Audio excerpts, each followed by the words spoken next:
আজি আপোনালোকক আমি জনাব খোজো যে মই মুখ্যমন্ত্ৰী হোৱাৰ পিছত 1.5 লাখ ল'ৰা ছোৱালীক চাকৰি দিছো, এটাও হাইকোৰ্ট কেছ হোৱা নাই। কিয় কেছ হোৱা নাই? প্ৰথম সকলোৱে জানে যে আমি কাৰোৰ পৰা পাণ তামোল এখনো নাখাওঁ চাকৰিৰ নামত, সকলোৱে জানে।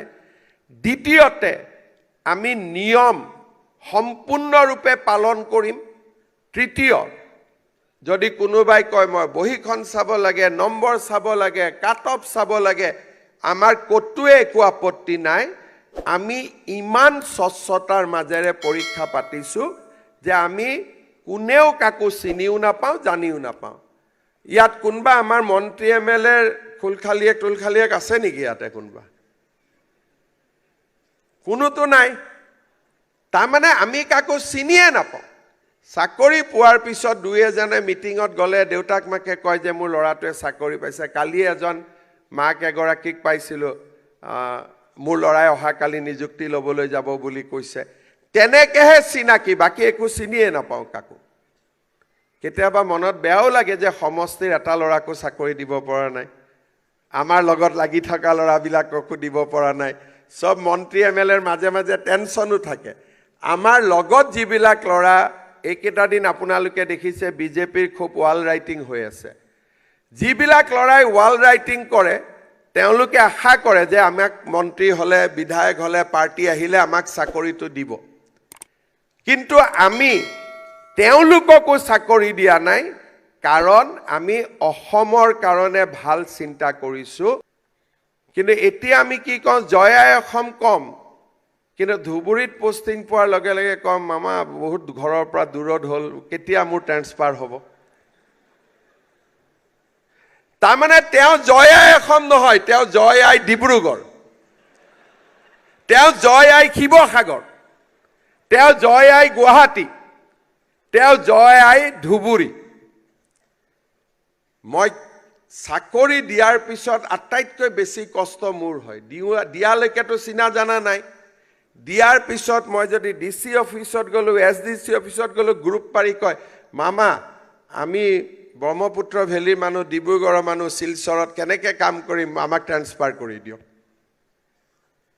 ধৰি ল'লে আৰু যে ট্ৰেন্সফাৰ কৰিবই লাগিব। পোৱালৈকে এপ্লিকেশ্যন নাই।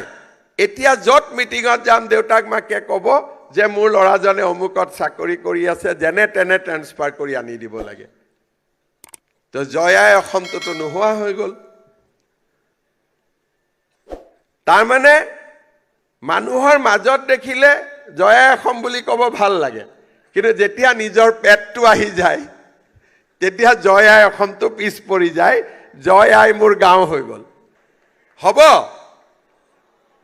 অসম মানে অসমেই, তাত ডিব্ৰুগড় শিৱসাগৰ কি আছে, ধুবুৰী গোৱালপাৰা কি আছে, চবেই অসম। তথাপিতো মই এটা খবৰ দিওঁ, আমি যাতে মানুহৰ কষ্ট নহয় তাৰ কাৰণে আগতে ট্ৰেন্সফাৰটো এটা ডাঙৰ বিজনেছ আছিল। আমাক ট্ৰেন্সফাৰ লাগে। কোনোবাই কয় মোৰ ছোৱালীজনী দূৰত, কোনোবাই কয় মোৰ ল'ৰা দূৰত, কোনোবাই কয় মোৰ বহুত কিবা কিবি কৈ থাকে আৰু মুঠতে। এতিয়া আমি কি কৰিছোঁ, ট্ৰেন্সফাৰৰ কাৰণেও এটা আমি নতুন ব্যৱস্থা কৰিছোঁ। প্ৰত্যেক বছৰত আপোনালোকে সুবিধা পাব। আমি এটা পৰ্টেল কৰিছোঁ, স্বাগত সতীৰ্থ। 1 তাৰিখে আমি খুলিম এইবাৰৰ পৰ্টেলটো, 1 ফেব্ৰুৱাৰী দিনাখন খুলিম। যেনেকৈ ইয়াত শিৱসাগৰ মানুহ আছে, গোৱালপাৰাৰ মানুহ আছে। সেই পৰ্টেলত গ'লে আমি নিজৰ নাম ৰেজিষ্টাৰ কৰিলে তেতিয়া আমি এজন মেটচ বিচাৰি পাম যে এওঁ ডিব্ৰুগড়ৰ পৰা আহিব যোৰহাটলৈকে আৰু এওঁ যোৰহাটৰ পৰা ডিব্ৰুগড়লৈকে যাব। সকলোৱে মেটচ নাপায়, কিন্তু যিমানে নতুন চাকৰি উলিয়াই থাকে লাহে লাহে মেটচ পাই গৈ থাকে। যোৱা বছৰ আমি 10,000 ল'ৰা ছোৱালীক কম্পিউটাৰতে ট্ৰেন্সফাৰ কৰি দিছোঁ।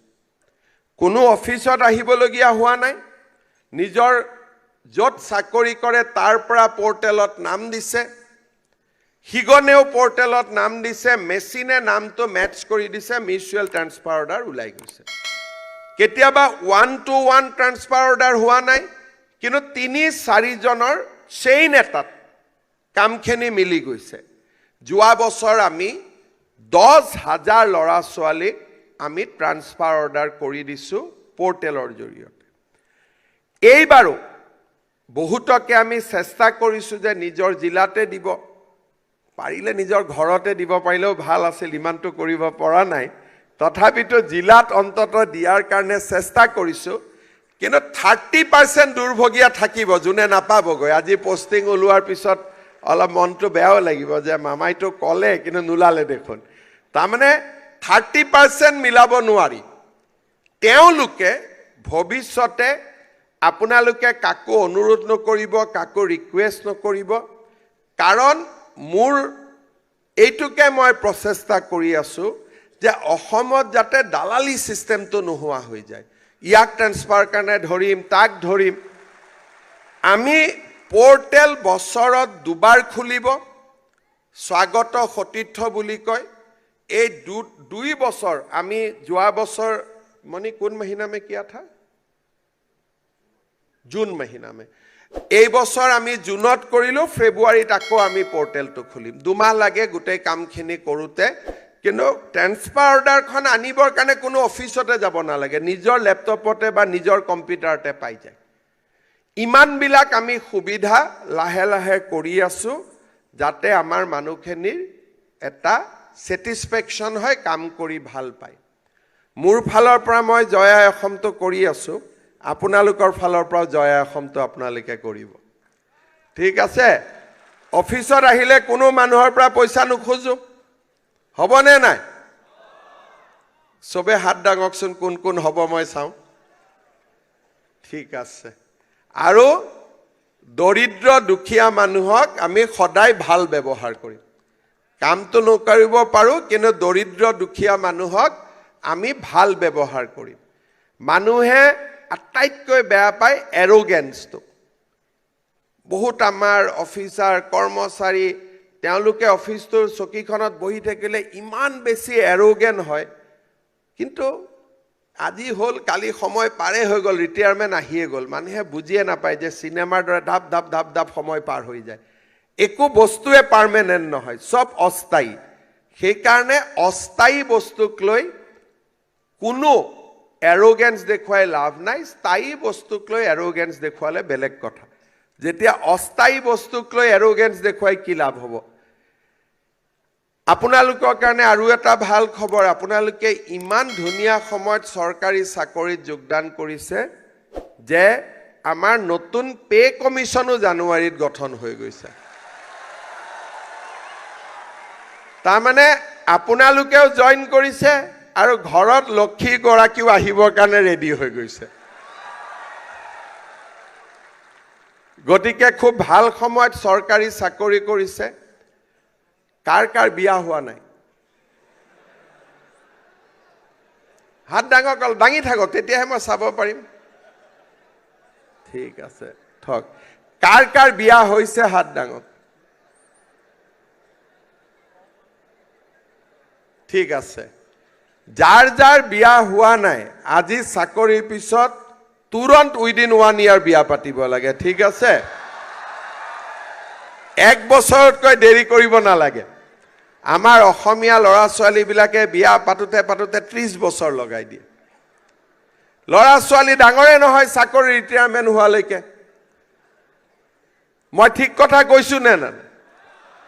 যদি 30 বছৰত বিয়া পাতো, ৰিটায়াৰমেণ্ট হ'ব 60 চনত। ল'ৰা ছোৱালী ডাঙৰে নহয়, ল'ৰা ছোৱালী 30 বছৰে হৈ থাকিব বা 28 বছৰ হৈ থাকিব।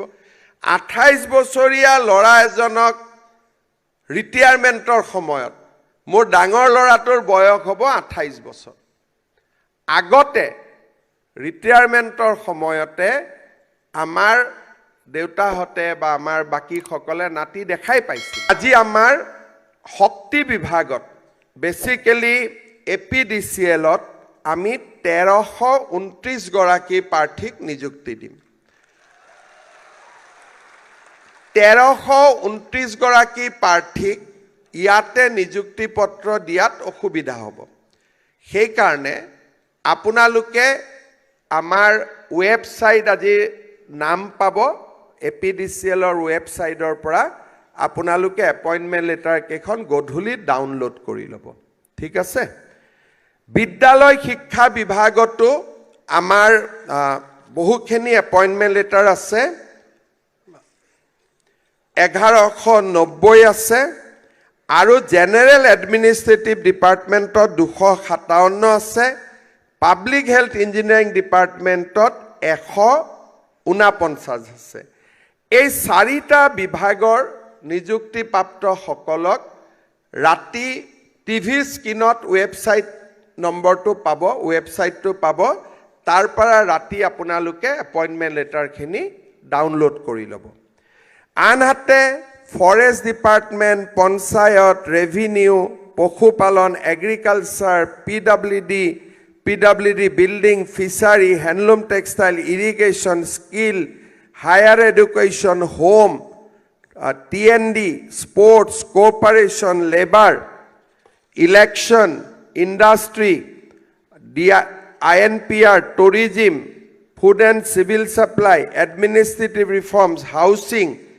indigenous and tribal faith welfare of minority mines and minerals soil conservation social justice cultural affairs governor secretariat tribal affairs department higher education transport legislative science technology tea tribe judicial আপোনালোকে বাহিৰৰ পৰা নিযুক্তি পত্ৰখিনি সংগ্ৰহ কৰিব চাৰিটা ডিপাৰ্টমেণ্ট গধূলি appointment letter ল'ব ৱেবছাইটত আপোনালোকে ৱেবছাইটটো টিভিত পাই যাব 9টা বজাত আপোনালোকে ৱেবছাইটৰ পৰা এইখিনি ডাউনলোড কৰিব বাকি সকলে বাহিৰৰ পৰাই নিযুক্তি পত্ৰ লৈ যাব যোগদান কেতিয়া কৰিব মোৰ মতেটো চৰকাৰী মতে আপোনালোকে কালিয়ে যোগদান কৰিব পাৰে কিন্তু মই এটা পৰামৰ্শ দিওঁ সকলে মানি ল'ব পুহ মাহত জয়েন কৰিব নালাগে পুহ মাহটো ভাল কামৰ কাৰণে আৰম্ভণি নহয় সেই কাৰণে মই এপইণ্টমেণ্ট লেটাৰখন মাঘলৈকে নিব খুজিছিলোঁ কিন্তু আপোনালোকে ইমান কৈ থাকিলেতো আৰু মই ঠিক আছে বাৰু মাঘৰ বিহুটো খাই যোগদান কৰিব 15 দিনৰ ভিতৰত যোগদান কৰিলে সকলোৰে সিনিয়ৰিটি সব মেইনটেইন থাকিব আজি হল 9 তাৰিখ কোনদিনা ভোগালী বিহু 15 নে 14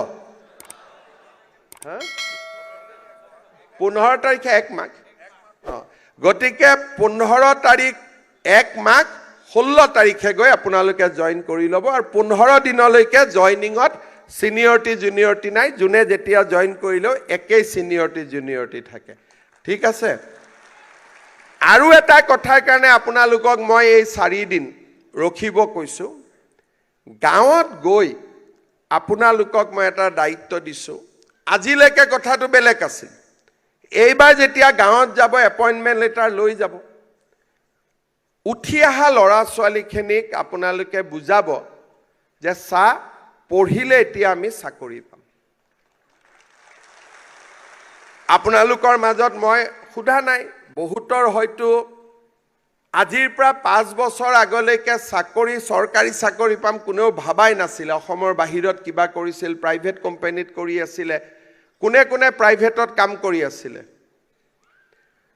সো আমিতো আশাবাদে দিছিল কিন্তু অসমখন যে পৰিৱৰ্তন হৈছে পঢ়া শুনা কৰিলে চাকৰি পাব পাৰি এই কথাটো উৰুকাত বিহুত যাক লগ পাই আপোনালোকে বুজাব যাতে আমাৰ নতুন চাম ল'ৰা ছোৱালীয়ে পঢ়া শুনা আৰম্ভ কৰে পঢ়িব চেষ্টা কৰে আৰু আমাৰ অসমখন বহুত আগবাঢ়ি গৈ আছে এতিয়া ইণ্ডাষ্ট্ৰি আহিব অসমত নতুন কাৰ্যালয় নতুন ইণ্ডাষ্ট্ৰি আমি অসমখনক এটা সুন্দৰ পৰ্যায়লৈ লৈ যাবলৈ চেষ্টা কৰি আছো যাতে আমাৰ অসমৰ যুৱক যুৱতীসকলে অসমতে থাকি আমি কামো কৰিব পাৰো অসমৰ উন্নতিত আমি বৰঙনিও যোগাব পাৰোঁ।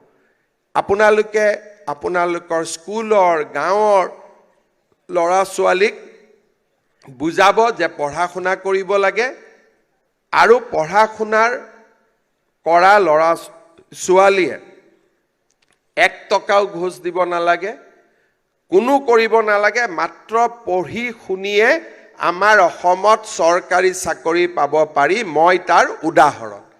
এই কথাখিনি এই 4 দিন আপোনালোকে গাঁৱত ক'ব।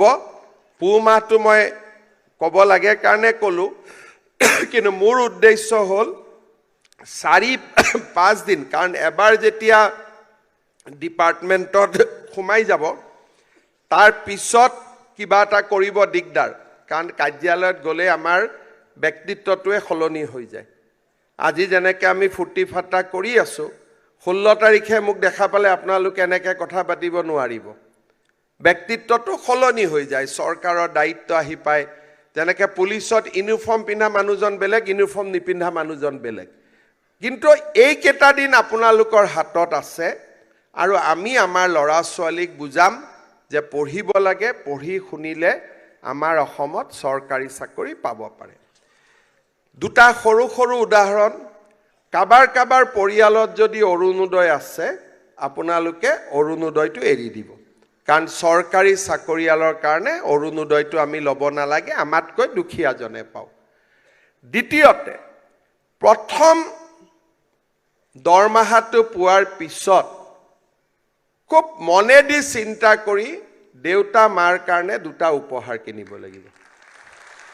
ঠিক আছে, কি কিনিব লাগে মই নকওঁ, দেউতা মাৰ কাৰণে একেবাৰে মনেদি চিন্তা কৰি কিবা এটা কিনিব লাগে, দিব লাগে দেউতা মাক। কাৰণ দেউতা মাৰ আশীৰ্বাদ নহ'লে 9 লাখ মানুহৰ ভিতৰত আমি ইয়াত বহি থাকিব নোৱাৰোঁ। কিমান মানুহ আছিলে? 9 লাখ। 9 লাখ মানুহক মাজত আজি আমি ইয়াত 4,000 মানুহ আছো। 9 লাখ মানুহৰ মাজত 4,000। কোনোবাই 156 পাইছে, পোৱা নাই, 157 পাইছে, চাকৰি পাইছে। 56 আৰু 57ৰ মাজত মেৰিটত কোনো পাৰ্থক্য নাথাকে, এইটো খালি ভাগ্য। কোনোবা এটা প্ৰশ্ন তেওঁ পাৰি নোৱাৰিলে, আপোনালোকে এটা প্ৰশ্ন পাৰিলে, এইটো খালি কপাল। কপালৰ বাদে একো নহয়। 156, 157 কপালখন কোনে লিখে? নেদেখাজনে লিখে। দেউতা মাৰ আশীৰ্বাদত কপালখন লিখা যায়। আৰু দেউতা মাক যিসকল ল'ৰা ছোৱালীয়ে পিছত নেগলেক্ট কৰে, তেওঁলোকৰ জীৱনৰ কোনো মূল্য নাথাকে। আৰু কৰবাত নহয় কৰবাত তেওঁলোকে এদিন জীৱন বাটত উজতিও খায়, দেউতাক মাকৰ অভাৱ অনুভৱো কৰে। কাৰণ আজি আমাৰ দেউতা মা, কালি আমি নিজে দেউতা মা হ'ম। আমি দেউতা মাক যি ব্যৱহাৰ কৰিম, মোৰ ল'ৰা ছোৱালীয়েও মোক সেইটোকে ব্যৱহাৰ কৰিব। কাৰণ ল'ৰা ছোৱালীয়ে দেউতাক মাকৰ পৰা শিকে, প্ৰত্যেক দিনেই শিকে। আৰু ল'ৰা ছোৱালীৰ মূৰত সি ৰেজিষ্টাৰ হয়। যেতিয়া মোৰ সন্মুখতে মই দেউতাক গালি পাৰিম, তেতিয়া মোৰ বাচ্চাতেও বুজিব, তাৰমানে দেউতাকক গালি পাৰিব পাৰি। মোৰ সন্মুখতে মাক যেতিয়া মই কেটেৰ কৰি গালি পাৰি দিম, মোৰ ল'ৰা ছোৱালী এজনেও শিকিব যে তাৰমানে মাক গালি পাৰিব পাৰি। আৰু আপোনালোক নিশ্চিত থাকক, ডাঙৰ হৈ আপোনালোককো আপোনালোকৰ ল'ৰা ছোৱালী একেটাই ব্যৱহাৰ কৰি দিব। এইটোৱে জীৱনৰ চাইকেল, এনেকৈ জীৱন চলি থাকে। যোনে দেউতাক মাকক সন্মান কৰে, মৰম কৰে, আদৰ কৰে, তাৰ ল'ৰা ছোৱালীয়েও মোক মৰম আদৰ কৰিব। কাৰণ মোৰ দেউতা আজি, অহাকালি ময়ো দেউতা হ'ম। আমাৰ ভাৰতৰ সনাতন সভ্যতা এনেকৈ চলি আছে। আমি আমাৰ ককাৰ পৰা শিকিছিলোঁ, ককাই দেউতাৰ পৰা, দেউতাৰ পৰা মই, মোৰ পৰা ল'ৰা ছোৱালীয়ে। কিতাপত লিখা নাথাকে, চিভিলাইজেশ্যন কিতাপত লিখা নাথাকে। সভ্যতা এটা প্ৰজন্মৰ পৰা আন এটা প্ৰজন্মলৈ ট্ৰান্সফাৰ হয়। আমাৰ ঘৰৰ ৰীতি নীতি, সকলো ঘৰৰে নিজৰ নিজৰ ৰীতি নীতি আছে। ৰীতি নীতি ক'তো লিখা নাথাকে, সি প্ৰজন্মৰ পৰা প্ৰজন্মলৈ বদলি হয়। সেইবাবে দেউতা মাৰ প্ৰতি অসীম শ্ৰদ্ধা আমাৰ জীৱনৰ আটাইতকৈ গুৰুত্বপূৰ্ণ দিশ হ'ব লাগে। দেউতা মাক আমি কেতিয়াও পাহৰিব নালাগে। বছৰটোৰ কোনোবা এটা মাহত এটা দুটা 100-200 টকাকৈ জমাই বছৰৰ কোনোবা এটা মাহত ঘৰৰ নামঘৰটোলৈকে, গাঁৱৰ নামঘৰটোলৈকে চিলিং ফেন এখন হ'লেও আমি দিম, যাতে আমাৰ সফলতাৰ প্ৰাপ্তি সমাজলৈকে বিয়পি পৰে। যি হয়, মই কি দিব লাগে নকওঁ, কিবা এটা ৱাল ক্লক এটাই হওক, পানী খোৱা ফিল্টাৰ এটাই হওক, চিলিং ফেন এখনে হওক, 2খন টিঙে বদলাই দিলোঁ। বছৰটোত কোনোবা এটা সময়ত, পিছলৈকে যেতিয়া পৰিয়াল বাঢ়ি যাব অসুবিধা হ'ব, এই আৰম্ভণিতে এটা অৰুণোদয়ৰ পৰা নিজৰ নাম কটুৱাই ল'ম, দেউতা মাৰ নাম আছে। দ্বিতীয়, দেউতা মাক প্ৰথম দৰমহাৰ পিছতে কিবা এটা উপহাৰ দিম। তৃতীয়, দেউতা মাক জীৱনজুৰি আমি সদায় শ্ৰদ্ধাৰে সোঁৱৰণ কৰিম। চতুৰ্থতে, গাঁৱৰ নামঘৰটোলৈকে, মন্দিৰটোলৈকে কিবা এটা হ'লেও অকণমান দান বৰঙণি দিম। কিবা এটা, কি দিব লাগে মই নকওঁ, মনৰ পৰা কিবা এটা। মই বিহুত চান্দা দিয়াৰ কথা কোৱা নাই, চান্দাটো মই ইমান ঠিকো নাপাওঁ আৰু মই চান্দাটোৰ ভালো নাপাওঁ ইমান। কিন্তু কিবা এটা, চিলিং ফেন এখন, ৱাল ক্লক এটা, ফিল্টাৰ এটা, যি পাৰে আপোনালোকে নিজৰ পৰা দিব। শেষত, আজিলৈকেতো আপোনালোকে চব ভাল দেখিলে, অহা কালিৰ পৰা এখন বেলেগ পৃথিৱীও দেখিব। ট্ৰেজাৰীত যেতিয়া দৰমহা ল'ব যাব, NPS-ৰ নম্বৰটো বিচাৰোঁতে ট্ৰেজাৰীৰ এজনে 500 টকা খুজিব। ইমানলৈকে মোৰ কণ্ট্ৰল আছে।